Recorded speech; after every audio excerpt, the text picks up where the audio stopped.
welcome everybody. It's I think with us this morning is Steve Brown, Adrian Myberg, and Marius van Wyk. I don't think Herman is in the room, but the four of us are here. Steve, Adrian, Marius, and myself are here. So that's pretty much a brilliant cross-section of knowledge right there. And so any of your questions, I think, can be answered quite easily. And then I want to go on to this next slide, which, if you remember, is the Plumber Support Fund. And we appealed to the greater community out there for a support, and you delivered. To date, and I'm speaking under correction, we have collected, and I say we, I'm talking about the community of plumbers, we've collected over 300,000 Rand.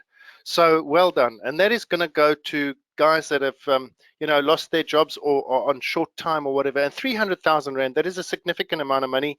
And as I've said before, I don't know all the details, but I do know that there aren't any sort of admin fees or commission fees or anything like that that come off that amount. If a 10 Rand is collected, a 10 Rand goes to the plumbers in need. So that's fantastic. Okay, so what I'm going to try and do is I'm going to pause my screen, and I'm going to transition these two PowerPoint sessions. Okay, so this was a previous Q&A session that took place a couple of months ago, I think, and it was particularly on the certificate of compliance. So we're going to kick off with this, but guys, please, if those questions do come through, and Karim, this is just a filler inner, and we can speak to this. And as those questions come in, we can take them on. Okay, I don't know if Marius or Adrian want to just say good morning or hello or goodbye for that matter. Good morning, everybody, here from the Southern Cape. Adrian. Morning, guys. Okay, awesome. Well, let's kick straight in. Karim, please, at any time as those questions come in, just stop us and let's carry on. Okay, so if you drive past a situation that you can see is incorrect, you turn a blind eye or approach and mention it? Gray area, hey? Well, not a gray area. I think, guys, feel free to chip in, but I think there's two kind of points of view with this. If as an auditor I were to stop at every single building site and start strutting and puffing my chest out and say, hey, you're not allowed to do this, imagine the bad rap that IOPSA / PIRB are going to get because of my actions. So I think for somebody like the auditors or somebody in a position where they looked at, I think that might be questionable, but certainly as an industry, as a plumbing fraternity, our duty is to make big noises about that sort of thing and rattle some cages. Guys, I don't know if you want to add anything. I'd just like to add something in there quickly. The general perception is that you can talk to whoever you'd like to. The buck stops with the local authority. If it is something grossly negligent or something that might cause a hassle somewhere along the line, it might be worth mentioning it to your area inspector or the BCO or talk to the plumber first up. Not all the guys tend to cite like they do or like they're supposed to do. Sometimes they're not even aware of what's happening on the site. The only time that the standards call for you to actually report it without any ado is when it comes to backflow. The standard's very clear when there's a possibility, not even when it is happening, when there's a possibility of backflow or water contamination, the responsibility is on you to report it to the local authority. So as far as the other plumbing and that's concerned, I would start off with a plumber or start off on some or around like just a quick chat somewhere. But yes, when it comes to backflow, the responsibility is on you to report it. So I think we can get down into specifics and say in this case, you can do that, in that case, do this. But as a general kind of gut feel, I feel that as a plumbing community, we've got to make noise about that sort of thing. We cannot just blindly allow non-compliance practice to continue, and it's not our fault as installers. It's the guys that don't want to, unfortunately, pay the proper money to get the proper guys to do the work. Anyway, so I think, I think you should treat each one on its merit, and I think local authorities are very, very, very good place to start. Unfortunately, IOPSA and PIRB don't have jurisdiction to take on or to engage with anybody that isn't, for example, IOPSA, a member of IOPSA, or registered with the PIRB and has issued a PIRB COC. So, for example, if you come across a situation where the PIRB COC has been issued, then yes, we can engage. Or if you know for a fact that this is a member of IOPSA, of a region, then yes, we can probably engage with the proper things. But How does one solve unbalanced water or above ground water velocity where a shower is open and another tap is open and the water turns cold? What is the maximum distance a PRV or PCV is effective? What happens is normally obviously you've got unbalanced pressure there. There aren't only one manufacturer, as far as I know, that has got a specific on the PRV valve, how far it has to be away from your geyser, and that is the Cobra Masterflow 2. If you go into their specifications, they say not further than 10 to 15 meters from the geyser. But the other valves, PRV valves, no specifics, and they are actually engaged with QuickHot, and they didn't have any specific distance from the geyser. But if you have a situation like that, then you'll have to go and trace. And sometimes it's very difficult because it's an old building, and to find where there's unbalanced pressure and why it's caused like that. So it's a question of tracing exactly what the installation looks like and see, because somewhere along the line you've got unbalanced pressure. So to rectify it, sometimes you'll find that the valve is at the geyser.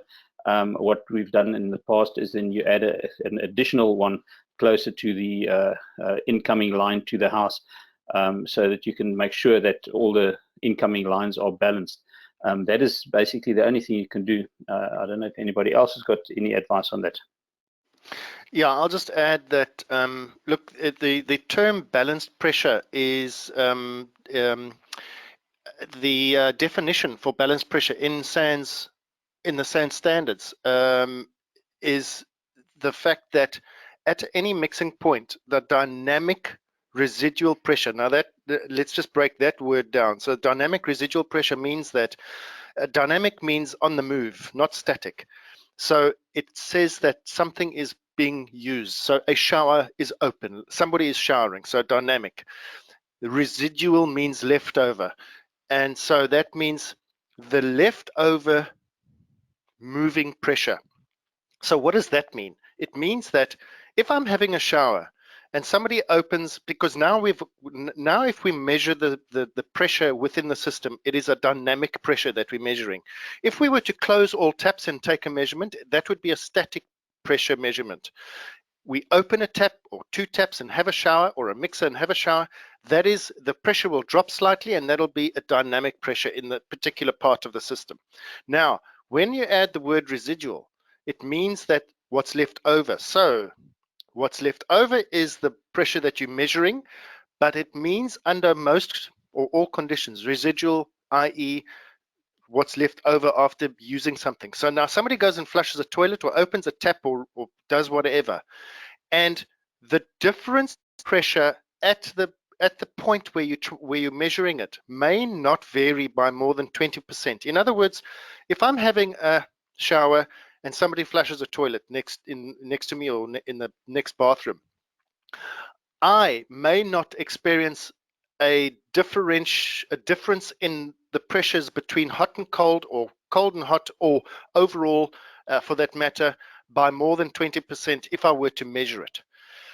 That ensures that no serious scalding is going to take place. That ensures that no serious, getting cold is going to take place, because that also is a problem. If you get cold suddenly in a shower, you tend to switch the cold tap off.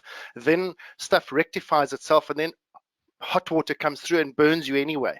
So both scenarios are dangerous situations. So the 20% residual dynamic pressure is the key with balanced pressure. Now, we can go back to that PRV and say, well, how far away is a PRV?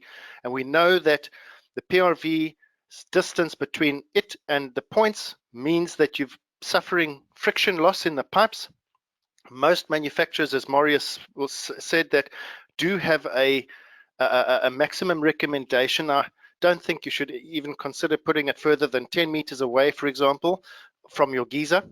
But if you calculate pipe sizing, friction loss through bends, through tees, through lengths of pipe, and you get to a position where you are losing more than 20% of that residual dynamic pressure, that system is deemed unbalanced.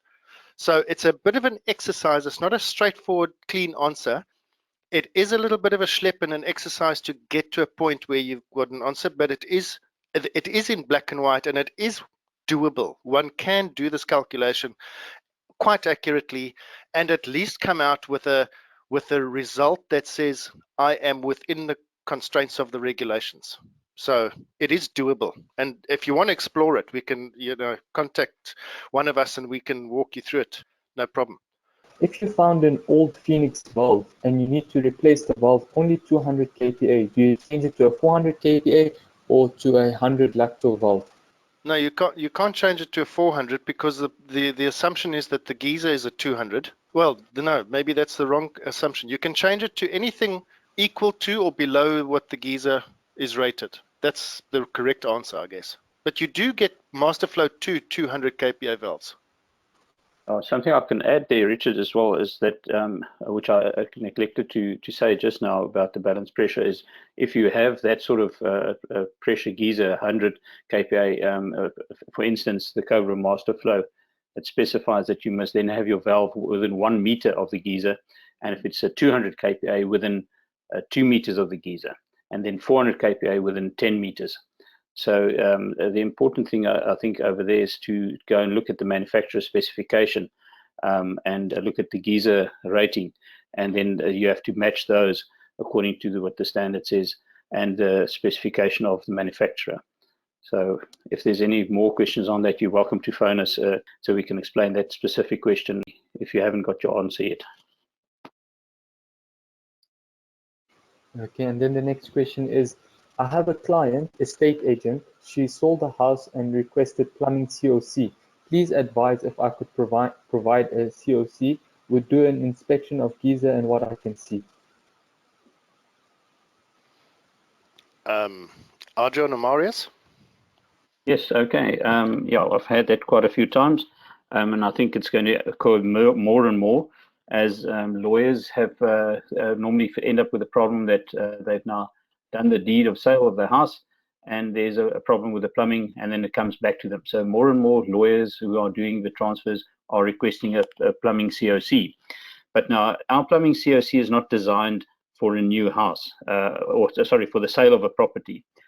So in that instance, IOPSA has got a home checklist, which you can then download, and you can go through this checklist with it. It's about 4 or 5 pages, I think 6 pages, and it's very detailed. So you go through that inspection bit by bit, and then you actually give a report, which you then qualify as a licensed plumber.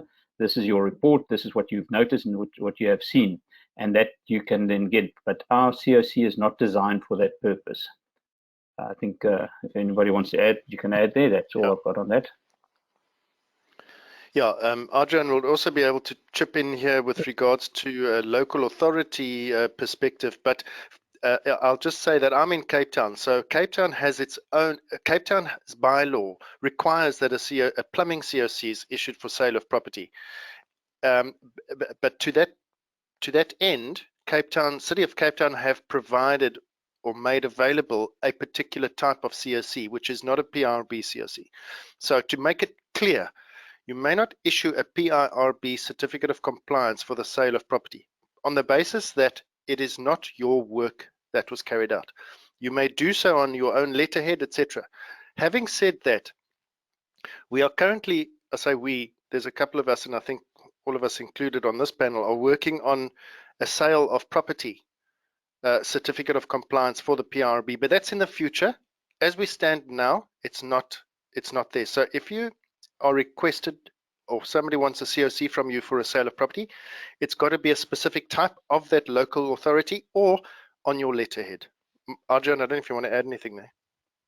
And I was going to mention that future certificate, but as far as the local authority is concerned, it does vary from area to area, or from council to council. So yeah, it's down to the area in which you're busy with, but it's definitely something to look forward to when we do that sale of property COC, or when we complete the work on it and get it approved.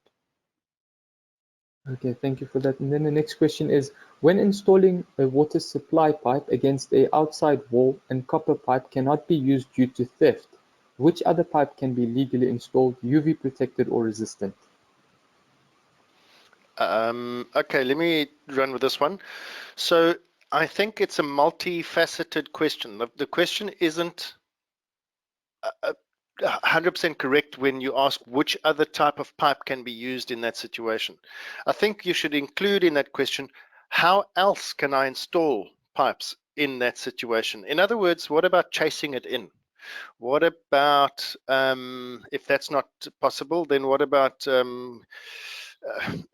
putting it underground rather than along the wall? I suppose you're talking about a vertical installation, in which case underground is impossible. Okay, so let's get to the crux of the matter. If this is a high theft area and you have to install something against the wall, if it's impossible to chase in for whatever reason, okay, then you must mention that, you must be clear about that, because somebody who's going to ask you the question and say, well, why didn't you chase this in? You're going to have to say because of A, B, and C, and it needs to be a legitimate reason. Okay, so let's put that aside. Let's assume that it is impossible and you have to run it against the wall surface and it cannot be copied because of theft. Then do your best with whatever other material. In Cape Town, for example, we're not allowed to use galvanized, unfortunately. So we can't. But if we use a multi-layer pipe and we lag it, or we put it in a trunking or something like that, and then we notify, this is a discussion that takes place beforehand. Madam, I cannot comply with the standard because it calls for copper. I cannot put copper in. For that reason, I'm going to put this in. I'm going to do it in this way, and please acknowledge that. And you sign it and she signs it and everybody's happy. Then that is a legitimate reason not to have to put, I mean, it is a legitimate reason. I know of many instances where you can't put external copper. You just can't. So we all know that it is legitimate. So as long as it's discussed, acknowledged, and written, I think you're okay. And it's legitimate. Can't be just willy-nilly because you're lazy. It's got to be defendable. Richard, I'd like to add there as well. You know, it's, the important thing is as well that you, as you said, put it in trunking or sleeving it. So it's not doing it because it's a cheaper option. You're doing it because of theft. So obviously you must take all the precautions necessary to protect it from the UV. So if you can even sleeve it in the electrical conduit, which is actually UV protected. So now you're sleeving that pipe in there and you're painting it, then you are really protecting it and you make sure that there's nothing exposed. So you've taken every precaution, and obviously, as you said, they're documented. Then you can go with it. And then with regards to a previous question that was asked, so the question is, still too many non-licensed plumbers install geysers and do plumbing on construction sites like new houses. How do they sign off projects as they are not entitled to issue a PIRB COC?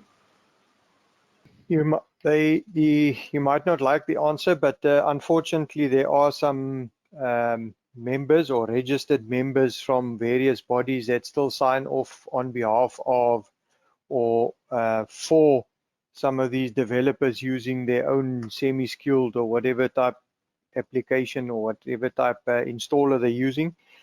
They do approach registered plumbers and ask them for certificates. So yes, unfortunately that is a practice, but it is being clamped down on.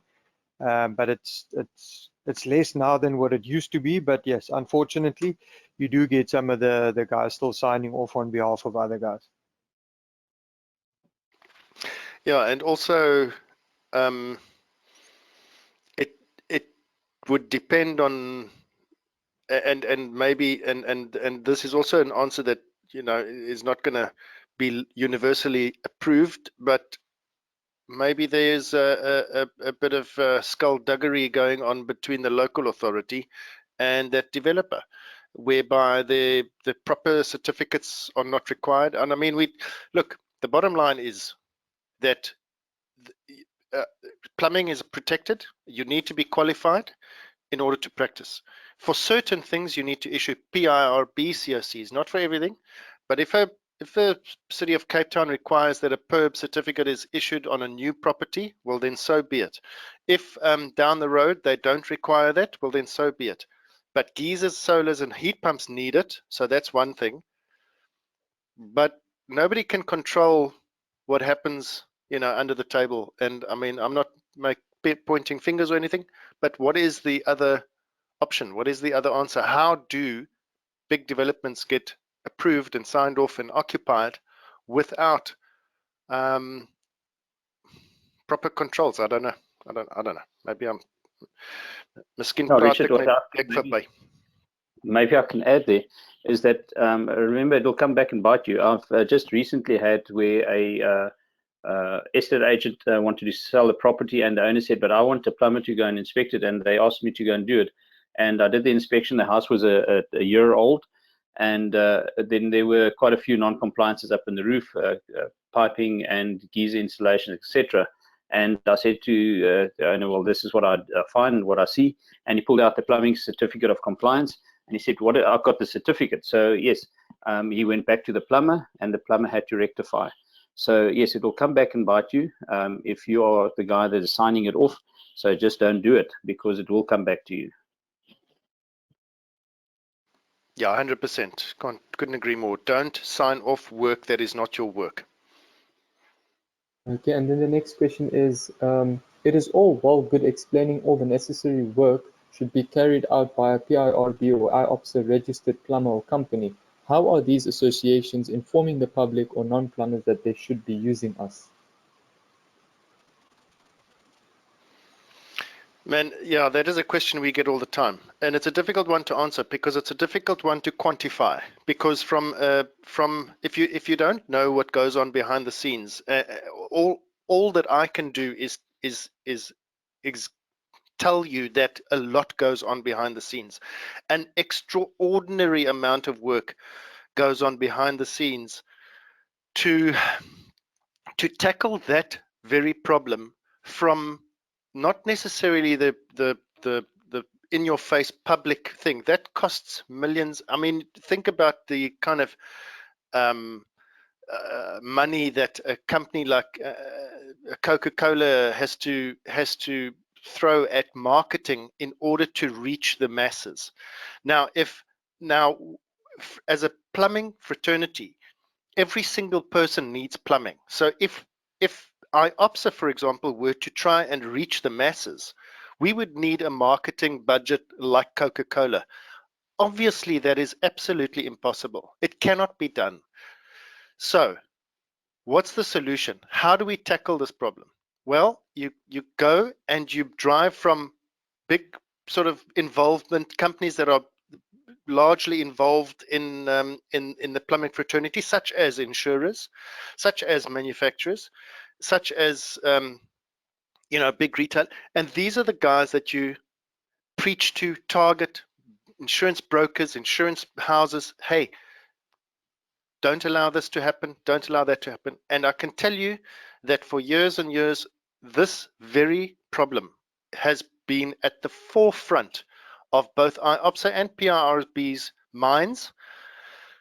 But there's quite a good attendance this morning, and I think between all of you, if any of you got smart ideas how to get this through to the public that we haven't thought of, it is absolutely welcome. And I don't say that with tongue in cheek or facetiously. I'm genuine. I mean, if there's any smart oaks out there that have got some bright spark ideas, I think we would welcome them.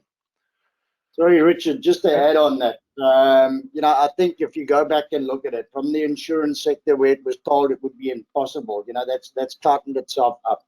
IOPS has been busy with NAMA, which is the National Association of Managing Agents. We're seeing more and more of that. We've seen projects that have been completed, and then the guys having to go back. I mean, Kerry was up in Rustenburg on 2,000 units. So it is happening, but I think the key thing goes back to if we all do our part. And I think this is one of the things that I see often in terms of quotes, where the mention of the requirement of the COC within the quotation for the replacement of the geyser or the components is just not there. So I think if we all do our bit in terms of creating that awareness to the consumer, and that's each one of the 300 guys in the room today has started applying that, then I think, you know, every day we're going to get to more and more people. So it's a collective in terms of what it is that we can all do in terms of protecting our trade. Can I just add on to something there? As a regional chairman, we get the minutes from the weekly meetings held at the head office. And for the guys that have not seen it, maybe have a look at the different platforms. I'm not familiar with Facebook, and there's a Twitter, and there's all kinds of accounts and platforms where these things do get advertised. And Steve, correct me if I'm wrong, but when we get these minutes, you'll see that on a weekly basis, we're talking hundreds of hits on our websites or on our platforms where we do these advertising. We put out these YouTube videos. There's a whole lot happening behind the scenes. And if you look at the amount, yes, I know we're like 50 some odd million people in the country, but if we can have a couple of thousand hits per platform or on these platforms on a weekly basis, that means we are slowly but surely getting there. Yeah, I think even going so far, you're quite correct there, Adrian. Even so far as, you know, for those guys that don't know, the Build It group actually joined IOPSA, and they've been so proactive in putting up identification boards and requirements in terms of COCs and licensed plumbers. So they've been very proactive, and so have most of our other members, where they're driving that process across in terms of the importance of the certificate of compliance and the licensed plumber. So there's a massive amount of work that is being done, and yeah, it is very positive. And if we all looked at our industry going back maybe 2 to 3 years ago, we are far better now in terms of where we were, but we're not perfect. We're not there yet, but it's a collective working together to ensure that we protect our trade. That's the simple thing. I think, Steve, if I can add, the plumber out there, the licensed plumber, he's the biggest marketer himself. So by upskilling yourself and knowing your standards, you can inform the consumer of what is right and what is wrong. So you're a big marketer of your own trade out there as well. So get yourself upskilled and know exactly what you're talking about. And that is when you drive by that installation which is not right, you can then, if you have contact with that consumer, you can tell him why it's not right, or if they want something done which is against the standard, you can inform him why you can't do it and what the consequences are. So you are the biggest marketer there yourself as well. Yeah, as a last word, and I mean to reiterate everything that everybody said, is, you know, the onus is on us. Be the change you want to see. Okay, thank you for that. And then I'm just going to go through 2 more questions for the session. These are relatively short. So the first question is, how or where do we get the CTCC COCs? That is on their website. You navigate to, I'm not exactly sure of the path, but you go to water and services or something like that, and you'll navigate to a tab that has got downloads, and you'll look for a water certificate, and that is the COC that you're looking for. It's a Schedule 4 water certificate. So if you go to the City of Cape Town website, navigate, search for that, you'll find it. You'll find it. It's a 2-pager, and you just print it out and fill it in, and that's it. Okay, and then just one last question for the session. The question is, for safety valve overflows on a geyser, may we use PEX pipe or Cobra pipe which can handle temperatures up to 80 degrees? No. Simple answer is no. Yeah, the standard says you use a metallic pipe. We're talking 80 degrees is not even boiling point yet. We need to get to 100 before it boils. So the short and sweet answer is SANS 10254 says you will only use a metallic pipe. There's no replacement or no alternatives there. I'll just add to that. If that person, I'm inviting that person to get in touch with myself or any one of us. In fact, get in touch with Articulate It, and Ruben or at least Karim, I beg your pardon, could give you my contact details or point you in the right direction. There are YouTube videos on the subject. There are TikToks that explain the ins and outs of TP discharge pipes, and it's all for free. You can actually go right now and go and watch a TikTok within 2 minutes of ending this this session, and it'll give you all of those answers. So just go and have a look at IOPSA YouTube channel. Also on the IOPSA website, navigate to TikToks. You'll find TP discharge pipe and the rules surrounding that. Failing which, as I say, you're welcome to contact any one of us directly, and we can point you in the right direction. Maybe I'd like to add there, just when the standard says metallic pipe, remember it's an approved type of pipe. So it's not a electrical conduit pipe or something, it's an approved type. So that would be either copper or a galvanized pipe in the upcountry section, which is approved and it's got the right SABS rating on it. Yeah, and I didn't want to go into detail because that's why I think Maurice, it's important for the person to have access to a complete explanation, because when that word metallic has been a bone in all of our sides for the longest time, because it is quite easily misconstrued. But you're 100% right. When you read a portion of a standard, you need to recognize that it is subject to all the other portions of that same standard and other standards. So when it says metallic, it means that it needs to be an approved type of pipe, and it needs to comply with all the other requirements which govern the TP discharge pipe, which cover size, the type of system, the type of fittings, etc., etc., etc. So you can't just say metallic, take that in isolation, take electrical conduit and put it in some and say, look, I'm compliant. It doesn't work that way. So just to be clear, there is a lot more information surrounding that which is available, and I would strongly advise you go and have a look at that, and just upskill in that way.